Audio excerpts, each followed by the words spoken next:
እንደምን ቆያችሁ የተከበራችሁ ተመልካቾቻችን። ከከፋ ማህበረሰብ ሬዲዮና ቴሌቪዥን ድርጅት ከቴሌቪዥን ስርጭታችን የሰዓቱን ዜና ይዘንላችሁ ቀርበናል። ከዜናዎቹ ጋር ስንሻው ወንድሙ ነኝ። እስከ ዜናው ፍጻሜ አብራችሁን ቆዩ። በመጀመሪያም ወደ አጫጭር ዜናዎች። በጠሎ ወረዳ የ2019 የትምህርት ዘመን እድሜያቸው ለትምህርት የደረሱ ህጻናትን ወደ ትምህርት ገበታ ለማምጣት የሚያስችለው የተማሪዎች ምዝገባ ንቅናቄ በይፋ መካሄድ ጀምሯል። ይህ በወረዳው ስር በሚገኙ ሁሉም ትምህርት ቤቶች በስፋት የሚካሄደው የምዝገባ መርሃ ግብር በሾቦኔ አንደኛ ደረጃ ትምህርት ቤት በይፋ ተጀምሯል። የወረዳው ምክትል አስተዳዳሪና የፋይናንስ ጽሕፈት ቤት ኃላፊ አቶ አስናቃ ዋጎ በወቅቱ እንደገለጹት ትምህርት የነገ ሀገር ተረካቢ ትውልድ የሚገነባበት መሰረት በመሆኑ ወላጆች ልጆቻቸውን በፍጥነት ማስመዝገብ እንደሚኖርባቸው ተናግረዋል። የወረዳው ትምህርት ጽሕፈት ቤት ኃላፊ አቶ ሙሉጌታ ከበደ በበኩላቸው በዘመኑ ከ20 ሺህ በላይ ተማሪዎች እንደሚመዘገቡ ገልጸዋል። የተሳካ የትምህርት ዘመን እንዲሆንም ወላጆች፣ መምህራንና ባለድርሻ አካላት የተጣለባቸውን ኃላፊነት እንዲወጡ መልእክትም አስተላልፈዋል። የትምህርት ጥራትን ለማረጋገጥ የተጀመረው ጉዞ ተጨባጭ ውጤት ማስመዝገብ መጀመሩን ፕሮፌሰር ብርሃኑ ነጋ ገለጹ። የትምህርት ሚኒስቴር የ2018 ዓ.ም የ12ኛ ክፍል ብሔራዊ ፈተና ውጤትን ይፋ ባደረገበት መግለጫ ባለፉት ጥቂት ዓመታት በትምህርት ዘርፉ ላይ የተተገበሩ የሪፎርም እርምጃዎች ተስፋ ሰጪ ለውጦች እያመጡ መሆኑንም አስታውቋል። የሪፎርሙ ዋና ትኩረት በቁጥር መብዛት ላይ ሳይሆን በብቃትና በእውቀት ላይ የተመሰረተ ትውልድ መፍጠር መሆኑን የገለጹት የትምህርት ሚኒስቴሩ ፕሮፌሰር ብርሃኑ ነጋ የዘንድሮ ውጤት የዚሁ እቅድ ነጸብራቅ መሆኑን ገልጸዋል። ባለፈው ዓመት አንድም ተማሪ ያላሳለፉ ትምህርት ቤቶች ቁጥር 1232 የነበረ ሲሆን ዘንድሮ ይህ ቁጥር ወደ 565 ዝቅ ማለቱ ከ700 በላይ ትምህርት ቤቶች ከነበሩበት የውድቀት አዙሪት ወጥተው ተማሪዎቻቸውን ማሳለፍ መጀመራቸውን ጠቁሟል። በተቃራኒው ደግሞ ሁሉንም ተማሪዎቻቸውን ያሳለፉ የጥራት ተምሳሌት ትምህርት ቤቶች ቁጥርም ከ62 ወደ 88 አድጓልን ብለዋል። ሚኒስትሩ አክለውም ተማሪዎች የማይሳካላቸው ችሎታ ስለሌላቸው ሳይሆን የሚሰጣቸው የትምህርት ድጋፍና ግብዓት ልዩነት ስላለው ነው በማለት የትምህርት ጥራትን የማረጋገጥ ስራ ቀዳሚ ተግባር መሆኑን አጽንኦት ሰጥተዋል። የኢትዮጵያውያን የወደፊት ተስፋ ለማሳካት የአዳሪ ትምህርት ቤቶች ሚና የጎላ በመሆኑ ቁጥራቸውን ከ5 ወደ 9 በማሳደግ ዘንድሮ 2500 አዳዲስ ኤሊት ተማሪዎችን ለመቀበል ዝግጅትም ተጠናቋል። በተጨማሪም ሚኒስቴሩ ከሰዎች ለሰዎች ድርጅት ጋር በመተባበር 35 ግዙፍ የሞዴል ሁለተኛ ደረጃ ትምህርት ቤቶችን እየገነባ ይገኛል። እነዚህ ትምህርት ቤቶች ተማሪዎች ከአካዳሚክ ትምህርት ጎን ለጎን በተግባራዊ የቴክኒክና ሙያ ስልጠና እንዲታነጹ በማድረግ እንዲሁም ወደ ስራ ዓለም ሊያስገባቸው የሚችል በቂ የሙያ ክህሎት ኖሯቸው እንዲወጡ ያስችላቸዋል መባሉን የዘገበው ኢቢሲ ነው። የኢትዮጵያ የግብርና ስኬት ሀገሪቱን ከጥገኝነት ወደ ሉዓላዊነት በተግባር እያሸጋገራት መሆኑ ተጠቆመ።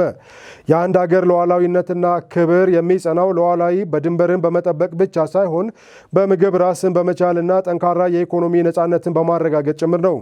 ኢትዮጵያ ለዘመናት የቆየውን የእርዳታ ጥገኝነት ታሪክ በጥበብና በጠንካራ የሥራ ባህል በመቀየር አሁን ላይ አስተማማኝ የምግብ ሉዓላዊነትን ለማረጋገጥ የሚያስችላት ታሪካዊ ምዕራፍ ላይ ትገኛለች። ጠቅላይ ሚኒስትር ዶክተር አብይ አህመድ በምግብ ራስን መቻል ዋነኛ ሀገራዊ አጀንዳችን ነው ሲሉ ያስቀመጡትን አቅጣጫ መሰረት በማድረግ የተጀመረው የግብርና ልማትና የምግብ ሉዓላዊነት ጉዞ ዛሬ በተግባር ፍሬ ማፍራት ጀምሯል። በተለይም በበጋ መስኖ ስንዴ ልማት የተመዘገበው አስደናቂ ስኬት ከውጭ የሚገባውን ስንዴ በሀገር ውስጥ ምርት ከመተካት አልፎ ምርትን ወደ ውጭ ገበያ ለመላክ የተጀመረበትን ትልቅ የታሪክ ምዕራፍም ከፍቷል። ይህ የምግብ ሉዓላዊነት ጉዞ በስንዴ ልማት ብቻ የተገደበ አይደለም። በበጋና በክረምት መስኖ ግብርና፣ በሌማት ትሩፋት፣ በአቮካዶና በሌሎች የፍራፍሬ ልማቶች እንዲሁም ዘመናዊ ሜካናይዜሽን በመጠቀም የምግብ ዋስትናን ዘላቂ በሆነ መንገድ ለማረጋገጥ ሰፊ ርብርብ እየተደረገ ነው። በተለይም የሌማት ትሩፋት መርሃ ግብር የዜጎችን የአመጋገብ ስርዓት በማሻሻል ገበያን በማረጋጋትና ለበርካታ ወጣቶች ሰፊ የስራ ዕድል በመፍጠር ረገድ ከፍተኛ ኢኮኖሚያዊ ሚና እየተጫወተም ይገኛል። ይህም ኢትዮጵያ የተፈጥሮ ሀብቷን ለመሬቷንና የውሃ ጸጋዎቿን አቀናጅታ በመጠቀም የራሷን ሕዝብ መመገብ የምትችል ትልቅ አቅም ያላት መሆኗን ለዓለም ያስመሰከረችበት ተግባራዊ ስኬት ነው። የተጀመረው የግብርና ዘመናዊነትና የምግብ ራስ መቻል ንቅናቄ የኢትዮጵያን ነገ በብርሃንና በብልጽግና የሚያደምቅ እንዲሁም የትውልዶችን ተስፋ የሚያለመልም ታሪካዊ እርምጃ ነው። ኢትዮጵያ በጽናትና በስራ ወዳድነት የራሷን የምግብ ሉዓላዊነት እያረጋገጠች የታላቅነቷን ጉዞ በጽኑ መሰረት ላይ መገንባቷን ትቀጥላለች ሲል የዘገበው ኢቢሲ ነው። አሁን ወደ ዝርዝር ዜና እናልፋለን። የነብዩ መሐመድ 1501ኛ የልደት በዓል ሞሊድ በቦንጋ ከተማና አካባቢው በመከበር ላይ ይገኛል። ጣቢያችን ያነጋገራቸው የእምነቱ ተከታዮች በዓሉ ሀገራዊ የምክክር ጉባኤ በስኬት በተጠናቀቀበት ማግስት መከበሩ ልዩ እንደሚያደርገውም ገልጿል። የዘገበው ባልደረባችን ናስር ተማም ነው። ዝርዝሩን መቅደስ ተሾመ ታቀርቧለች።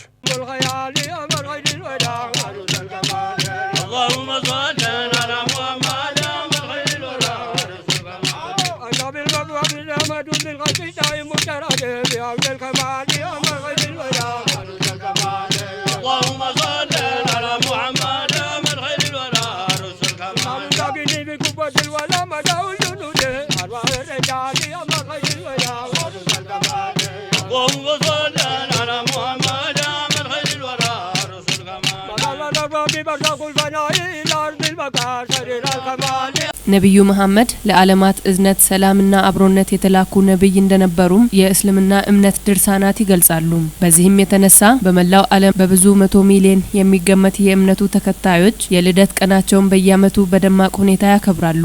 እኛም በዓሉን አስመልክቶ በቦንጋ ከተማ አስተዳደር ጫሪያ መስጊድ በተገኘንበት ወቅት ያነጋገርናቸው ምዕመናን ያረጋገጡልን ይህንኑ ነው። ነብይ መሐመድ ሰለላሁ ዐለይሂ ወሰለም ብዙ ኒዕማዎችን ነው ይዘው መጡት። ዓለም በጨለማ ተውጣ ነበር። ዓለም ጣዖታትን አምላኪ ነበር። ዓለም መሪ ያጣ ነበር። ዓለም በሀብታሞች ይመራ ነበር።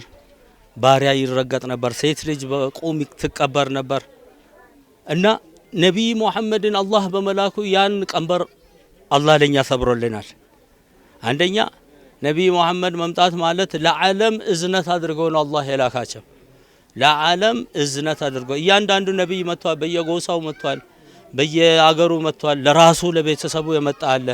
እነዛ ሁሉ ወኪልና ይዞ ሲመጡ ነበር። ነብይ መሐመድን ግን አላህ ስልክ ለዓለም ረህመት አድርጎ እዝነት አድርጎ ነው። ለእንስሳውም፣ ለሰው ልጅም፣ ለጅንም፣ ለዱር አውሬ ሁሉ ነብይ አድርጎ ነው አላህ የላከው።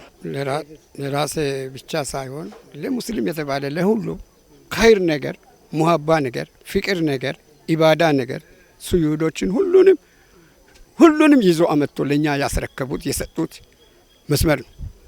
መስመሩ ሲሰጡ ምን ብሎ ነው? አያታችን አባቶቻችን ያመጡትን መቀበል ለኛ ደግሞ ግዴታ ነው።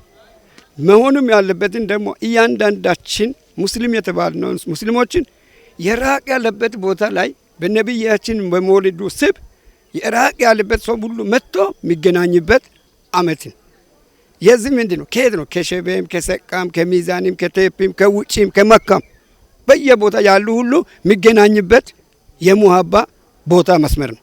አንደኛ ይሄ ማለት ምን ማለት ነው ከተባለ የነብይን ሱና እሳቸውን ከወደድን የእሳቸውን የወደድነው ነገር ስለሆነ የእሳቸውን መወለዳቸውን መውደድ ለኛ ዋጅብ ነው። የበዓሉ ታዳሚዎች አክለውም የዘንድሮ በዓል ከአንድ ወር በላይ ሲካሄድ የቆየ ሀገራዊ የምክክር ጉባኤ በታላቅ ስኬት በተጠናቀቀ ማግስት እየተከበረ በመሆኑም ከሌላው ጊዜ የተለየ ያደርጋል ብለዋል።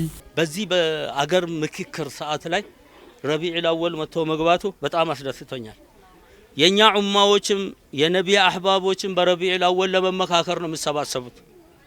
ስለ አገር ጉዳይ ለመመካከር፣ ስለ ዲን ጉዳይ ለመመካከር፣ ስለ አንድነት ጉዳይ ስለመመካከር፣ ስለ መንግስት ጉዳይ ለመመካከር፣ ዱዓ ለማድረግ፣ ስለ አኸራው ለማስታወስ፣ አኸራችንን እንዴት ነው መጓዝ ያለብን፣ በነብይ ሸሪዓ እንዴት ነው መሄድ ያለብን። የነብይ መሐባ እየቀራ ነው። መዋደዶች እየቀሩ ነው። እውቀቶች በዙና እውቀት ሳይኖር እውቀት በዝቶ መሰረቶች እየተናጉ ነው ያሉት። ያንን መሰረት የሚገነቡት እንዲህ አይነት በዓላቶች ናቸው።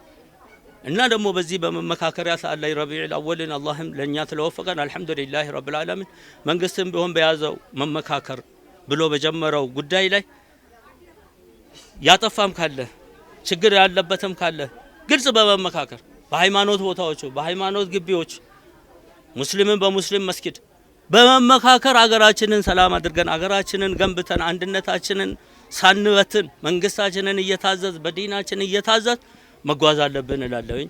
ያደረገ በጣም የተለየ የዛንድሮ የዚህ ዓመተ ምህረቱ በ2018 የመጨረሻ ውይይት ላይ የተደረገ ድርጊት በጣም እኔ በበኩል ይሄ ነው ብዬ ለመዘርዘር አልችልም። ለምን የምክክር ወቅት ላይ ነው መውሊድም የመጣ። መውሊድ ማለት ምንድነው? ሙሀባ እርቅ በራሳችን ምስኪኑን የሌለን አመጥቶ ማብላት ድሃውን መጠየቅ። ክርስቲያን አይልም፣ ሙስሊም አይልም። አንድነታችን በጎረቤታችን አካባቢ ያለ ሁሉን መጠየቅ ነው የሚለው የእሳቸው ሱና። ይህንን ከተከታተልን ራቅ ያለ ሰዎችን መክረን መልሰን ማምጣት አለብን። ለምን አንደኛ ለምሳሌ እዚህ ቦታ አሁን የተገኘነው ለምንድን ነው? የትልልቅ ቦታ ከዚህ በፊት የነበሩበት ትልልቅ ቦታዎቹ ያደረጉበት ቦታ ለማድረግ እንፈልጋለን ብለን ነው። በዓሉን የምናከብረው የእምነቱን ሕግጋቶች ጠብቀን ነው ያሉት አስተያየት ሰጪዎች በዚህ ወቅት የተቸገረን መርዳት፣ የተጣላን ማስታረቅ፣ የህዝቦች ሰላምና አንድነትን ማጠናከር እንደሚገባም ተናግረዋል። ረቢዑል አወል ሲከበር ድሃዎችን መርዳት ለኛ በረቢዑል አወል ብቻ አይደለም። ድሃን መርዳት ለእያንዳንዱ ሙስሊም ሁል ጊዜ ካለው ማጉረስ ማብላት ግዴታው ነው። ቢሆንም ደግሞ ረቢዑል አወል ደግሞ ነቢይ ሙሐመድ የተወለዱበት ቀን ስለሆነ አላህን ለማመስገን ከየአገሩ ምእመናን ይመጣና ይሰበሰብና ሰለዋት በማውረድ በነቢይ ላይ አንዲትን ሐሰና አንዲትን ሰለዋት በነቢይ ላይ ያወረደ ሰው 10 የአላህ ረሕመትና እዝነት በሱ ላይ ይወርዳል። ደሞም አላህ በቁርአኑ ኢነላሁ ወመላኢከተሁ ዩሰሉነ ዐለ ነቢይ ያ አዩሃ ለዚነ አመኑ ሰሉ ዐለይሂ ወሰሊሙ ተስሊማ ብለው አዘዋል። እነዚህ ምእመናኖች የሚመጡት ደግሞ ሰለዋት ለማውረድ አላህን ለማመስገን ነቢይ ሙሐመድን አላህ ለኛ ስለሰጠን ከጨለማ ነቢይ ሙሐመድ ባይመጡ እስልምና እኛ ውስጥ ይኖር ነበር ወይ? ነቢይ ሙሐመድ ባይመጡ አንድነት ይኖር ነበር ወይ? ነቢይ ሙሐመድ ባይመጡ ሰላት ጾም ይኖር ነበር ወይ? ነቢይ ሙሐመድ ባይመጡ ሐጅ ማድረግ አረፋ ማድረግ ይኖር ነበር ወይ? ነቢይ ሙሐመድ ባይመጡ ደሃ ከሀብታሙ ጋር እኩል ሆኖ ቁሞ ይሰግድ ነበር ወይ? በመጨረሻም የመስጊዱ ዋና አስተባባሪ ሼህ ኢሳ አባገሮ ስለ በዓሉ አከባበር ሁኔታ ገለጻ አድርገውልን ነበር። አከብሮ እንግዲህ ህፃን ይዛ የምትመጣም የህፃኑንም ሰደቃ ይሰጣል። የእናቷም ከፍ ላሉ ልጆችም ያው ስቴፓቸውን በጠበቀ ሁኔታ እኩል ነው ሰደቃውን ግማሽ እንጀራ ሁሉም እያዳረስን እየሰጠን ያለ ነው። የተጣላን ሰው ደግሞ እናስታርቃለን። የተቸገረውን ደግሞ እየጠራን መጥቶ የሚሰጡን ዘካም ከዚህ በረመዳንም በመውሊድም የመጡ የተደሰቱ ከሚዛንም ይመጣሉ፣ ከቴፒም ከጅማ ይመጡም አሉ። የመረቁ ነው የሚሄዱ። እኛም የተመራረቅን ነው ያለ ነው። ያው በዚሁ ደስተኛ ነን ሁላችን። የእምነቱ ተከታዮች በቦንጋና በዙሪያ በሚገኙ መስጊዶች እየተገናኙ የመውሊድን በዓል ለ3 ተከታታይ ቀናት እንደሚያከብሩ ያገኘነው መረጃ ያመለክታል። ሰድቆ ካሊቅና ሰባቡ ረሱል አሚን ኡመት ነቢላ ኢብራሂም በዳ ቦሾ እስማኤል በዳ ነቶዋኑ ሙጫ ነቶኑ ሙጫውን ሙሊያቡ ነቆለ ቆሎ ኖ ቸናሽ ውሳኖ ሲጻሙት ንባ ካሊቂ ኖ አካባቡ ዲጎት ኖ ታቶ ዲጎት ነው አነ ወይም ባሎ የዎቼም ባሎች ሰላሙ ከሆን በከፋ ዞን ጠሎ ወረዳ ግብርና ጽሕፈት ቤት ከብቶችን በሆርሞን የማድራት ስራ አስጀምሯል። የሲንክሮናይዜሽን ስራ ከብቶቹ ፍላጎት የሚያሳዩበት መድኃኒት ከተሰጣቸው ከ3 ቀን በኋላ የሚዳቀሉበት መሆኑም ተገልጿል። አማኑኤል ክንፈ ተጨማሪ ዘገባ አለው። ከብቶችን በሆርሞን የማድራት ወይንም የሲንክሮናይዜሽን ስራም ከብቶቹ ፍላጎት የሚያሳዩበት መድኃኒት ከተሰጣቸው ከ3 ቀን በኋላም ፍላጎት ሲያሳዩ የሚዳቀሉበት ሲሆን ተግባሩም ፍላጎት እንዲያሳዩ የሚያደርግ ነው። በዚህ የማዳቀል ስራ በተያዘው ወር 450 የሚሆኑ ላይ የሲንክሮናይዜሽን ስራ ለመስራት መታቀዱን የተናገሩ ደግሞ የካፋ ዞን ግብርናም ደን አካባቢ ጥበቃና ህብረት ስራ መምሪያ ኃላፊ አቶ ገረመው ገብሬ ናቸው። ጠሎ በተሻለ ሁኔታ ዝርያ ማሻሻል ጥሩ ልምድ ያለ ወረዳ ነው እንደ ዞናችንና ከዚህ መነሻ እንግዲህ አጠቃላይ በልማት ትሩፋት አንዱ መስፈርት ዝርያ ማሻሻያ ላይ የተሻሻሉ ዝርያዎችን ቢያንስ ከ1 እስከ 4 ማድረስ ነው። በ4 አመት በአመት አንዳንድ የጨመሩ 4 አመት ላይ 4 የተሻሻሉ ዝርያዎች አንድ አርሶ አደር ቤት እንዲኖር ማድረግ ነው።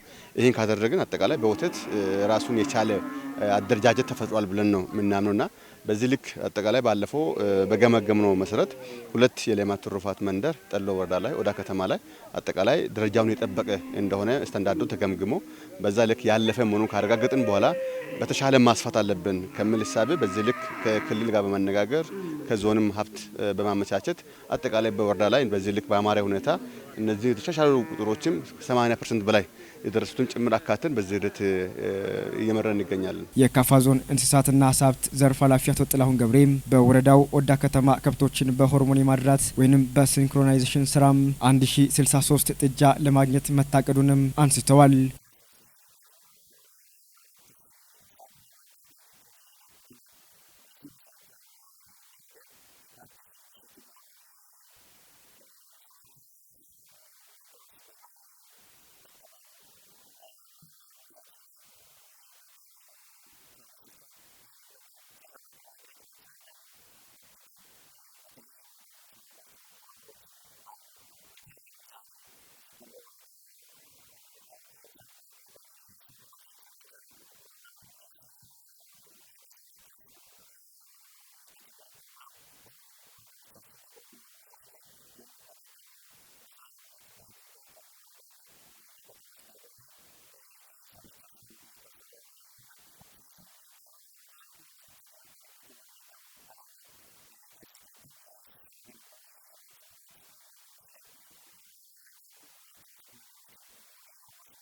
የሲንክሮናይዜሽን ስራ ከሌማት ትሩፋት ተግባራት አንዱ እንደሆነ የተናገሩት ደግሞ የጠሎ ወረዳ ዋና አስተዳዳሪ አቶ አትርሴ ሸታቸው ናቸው።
በ2018 ዓመተ ምህረት በአራቱም ዘርፍ ማለትም በመደበኛ በራሳቸው ፍላጎት ሰኪድ ወይንም ዝርያው የተሻሻለ የውጭ ደም ያለው ኩርማም 1680 ለማግኘት ታቅዶም 1156 መከናወኑን የካፋ ዞን ጠሎ ወረዳ ግብርና ደን አካባቢ ጥበቃና ህብረት ስራ ጽሕፈት ቤት ኃላፊ አቶ አፈወርቅ አደመ ተናግረዋል።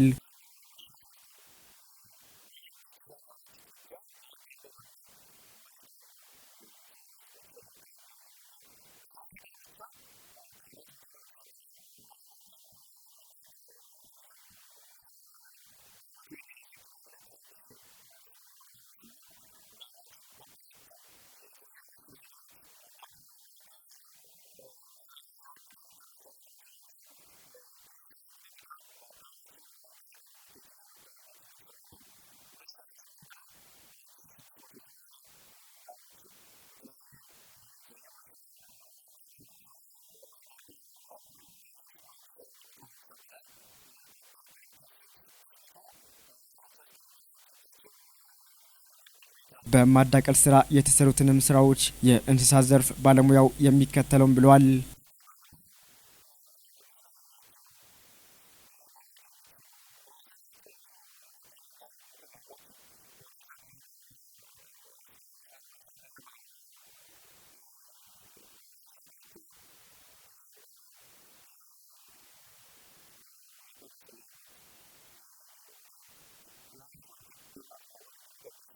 የድሉም ተጠቃሚዎች በዚህ ዙሪያ ተጨማሪ ያላቸው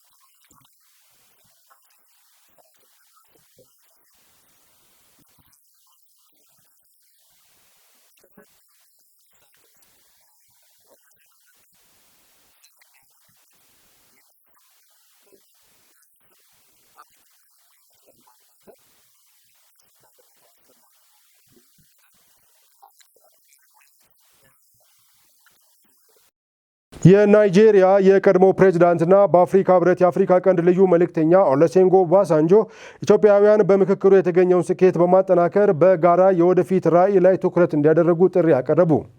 ለኢትዮጵያውያን አባታዊ ምክራቸውን ለመስጠት በምክክር ኮሚሽኑ ማጠቃለያ ጉባኤ ላይ የተገኝተው ንክክርም አድርገዋል።